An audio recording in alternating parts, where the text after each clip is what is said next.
আপনারা যারা আমাদের এই গল্পগুলো শুনতে ভালোবাসেন তাদের জন্য আজকের একটি বিশেষ গল্প। সৈয়দ রেজাউল করিমের লেখা হীরের আংটি। আংটিটা হীরের, তবে দাম খুব একটা বেশি না। তখন কিনতে লেগেছিল 1,000 টাকা। সে আজ বছর 25 আগেকার কথা। এখন তার মূল্য বড়জোর 1010 টাকা। তার থেকে 1 পয়সাও বেশি হবে বলে মনে হয় না। তবে প্রশ্নটা এখানে টাকা পয়সার নয়, প্রশ্নটা অন্যখানে। কতকটা ডেসডেমিনার রুমালের মতো, মূল্যের চেয়ে যা অমূল্য। কারণ আংটিটা মমতার স্মৃতি বিজড়িত, ভালোবাসার উপহার। তখনও শানুর সাথে মমতার বিয়ে হয়নি, বিয়ের কথাবার্তা চলছে। তখন শানুর বাবা মা এসেছিলেন ওদের রিপন স্ট্রিটের বাড়িতে। হবু বৌমার মুখ দেখে চুনি বসানো হীরের আংটিটা পরিয়ে দিয়েছিল তার হাতে। সেই থেকে মমতার হাতে শোভা দিয়ে এসেছে এই আংটিটা। কিন্তু সেই আংটিটার যে এমন দশা হয়েছে তার খেয়ালই নেই মমতার। পার্ক স্ট্রিটের এক অভিজাত হোটেলে লাঞ্চ খাবার সময় সেক্রেটারি প্রকাশ মিত্র প্রথম ডিটেক্ট করলো ব্যাপারটা। ম্যাডাম, আপনার হাতের আংটি তো দেখছি না। ওই এক কথাতেই খাওয়া দাওয়া লাটে উঠল। আর নয়নে আবরণহীন আঙুল দেখে কাউকে কিছু না বলে বেরিয়ে গেল ম্যাডাম। সবার রাগ গিয়ে পড়ল প্রকাশ মিত্রের ওপর। জাতীয় শত্রু হিসেবে চিহ্নিত হলেন তিনি। সবাই মিলে ছেঁড়াছেড়ি শুরু করলো তাকে নিয়ে। কেউ বলল, মশাই আপনি দেখছি নষ্টের গোড়া। কি দরকার ছিল মশাই ভালোবেসে অমন কথা বলার? ব্যাপারটা বাঘের ঘরে ঘোগের বাসার মতো অবস্থা। পুলিশের বড় কর্তাদের সঙ্গে মিটিংয়ে বসেছিলেন ম্যাডাম মমতা বোস, যাতে শহর আর শহরতলি এলাকার অপরাধমূলক কাজকর্ম কমে। কারণ সামনেই ইলেকশন, মানুষজনের মনে প্রভাব পড়তে পারে। সে মিটিং আর শেষ হলো না। তার প্রভাব পড়ল খোদ স্বরাষ্ট্রমন্ত্রীর কাঁধে। এটা বাঘের ঘরে ঘোগের বাসা ছাড়া আর কি? নগরপাল ভয়ে তথস্থ। এই বুঝি তার চাকরি যায়। কি করা যায় ভেবে ফোন করলেন ম্যাডাম বোসকে। ফোন ধরেই ম্যাডাম বললেন, হ্যাঁ বিজয়, ভেবেছিলাম আংটিটা বোধহয় বাড়িতে আছে, কিন্তু খুঁজে পেলাম না বুঝলে। সে বলল, ভাববেন না ম্যাডাম। অভয় দিয়ে নগরপাল বলল, যে করে হোক আপনার আংটি আমি খুঁজে বার করবই, এবং তা 7 দিনের মধ্যে। শুধু আপনি একটা কমপ্লেন লিখে দিন। ম্যাডাম শুধু ওকে বলে ফোনটা রেখে দিল। 8 ঘন্টার মধ্যে কড়িয়া থানার বড়বাবু শুভজিৎ সেন পৌঁছে গেলেন ম্যাডামের বাসায়। তারই আদেশে জুতো খুলে ঢুকে পড়লেন ড্রয়িং রুমে। বসে পড়লেন মখমলের গদিয়াটা চেয়ারে। হাত বাড়িয়ে কমপ্লেনটা নিলেন ম্যাডামের হাত থেকে। তারপর চায়ের পেয়ালায় চুমুক দিলেন আর বললেন, ম্যাডাম আপনারা এখানে কজন থাকেন? ম্যাডাম বললেন, থাকি 2 জন, আমি আর আমার স্বামী। ছেলে থাকে আমেরিকায়। দারোগা বলল, না মানে আপনার কোনো কাজের মেয়েটে? ম্যাডাম বললেন, হ্যাঁ কাজের মাসি থাকে, তবে তো দিনের বেলায়, রাতে উনি বাড়ি ফিরে যান। পুলিশ অফিসারটি বলল, তা ম্যাডাম ওদের বাড়িটা কোথায় যদি বলেন? ম্যাডাম বললেন, সুনীতির বাড়ি তো ক্যানিংয়ে।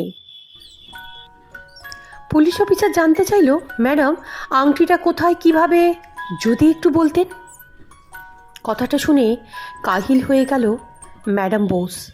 তিনি বললেন, এমনি হাত থেকে আংটিটা খুব একটা খুলতাম না বুঝেছ, খুব ময়লা পড়েছিল, ভাবলাম সাফ করিনি, এই ভেবে হাত থেকে খুলেছিলাম। সে তো 1 সপ্তাহ আগের কথা, তারপরের কথা আর মনে নেই।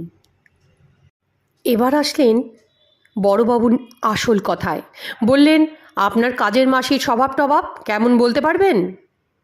ম্যাডাম বোস বললেন, ভালোই তো, 10টা বছর আছে, কই খারাপ কিছু তো দেখিনি। তারপরে জিজ্ঞেস করলেন, আংটিটা দেখতে কেমন ছিল? ম্যাডাম বললেন, আংটিটা ছিল হীরের, গোল আংটি, চারিদিকে গোল করে চুনি বসানো, রং বেরঙের চুনি। তারপরে প্রচুর জিজ্ঞাসাবাদ, কোথার থেকে বানিয়েছিলেন, কে দিয়েছে, কখন দিয়েছেন, কখন পড়েছিলেন, কোন আঙুলে পড়তেন। নানা যন্ত্রণায় অতিষ্ঠ হলেন ম্যাডাম বোস। তারপর একসময় তিনি বললেন, ঠিক আছে ম্যাডাম, আমরা দেখছি ব্যাপারটা, বলে তিনি ফিরে গেলেন। ঘটনার 7ম দিন সকালের কাগজ দেখে চমকে উঠলেন ম্যাডাম।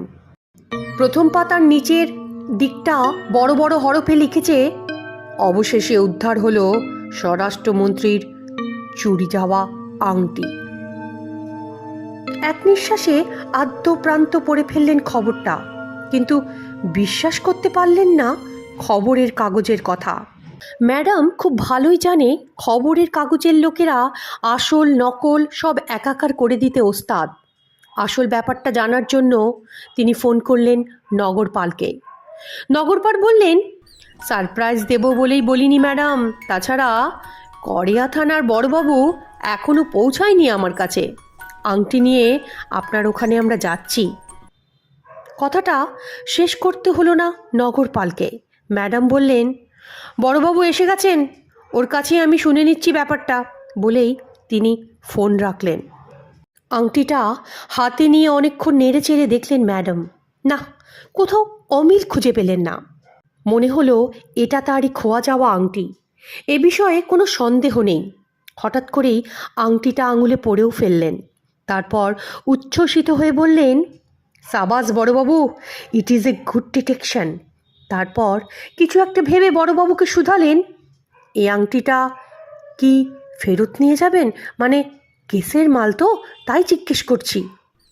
বড়বাবু মাথা চুলকে বলল, না না ম্যাডাম, এর জন্য চিন্তা করবেন না। বড়বাবু অভয় দিয়ে বললেন, একটা জিম্মানামা করে রাখবো, ওতেই চলবে।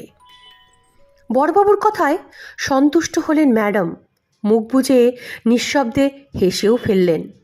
চুরি যাওয়া আংটিটা হাতের মুঠোয় পেয়ে হৃদয়টা তার ভরে উঠল।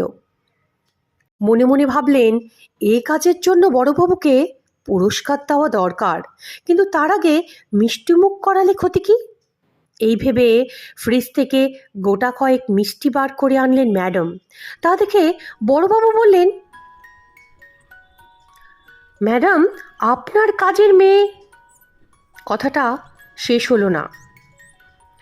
ম্যাডাম বললেন, আরে সে তো 1 সপ্তাহ ধরে আসছে না, কি জানি কোনো বিপদে পড়েছে বুঝি, তা কোনো খবরও তো পাঠায়নি।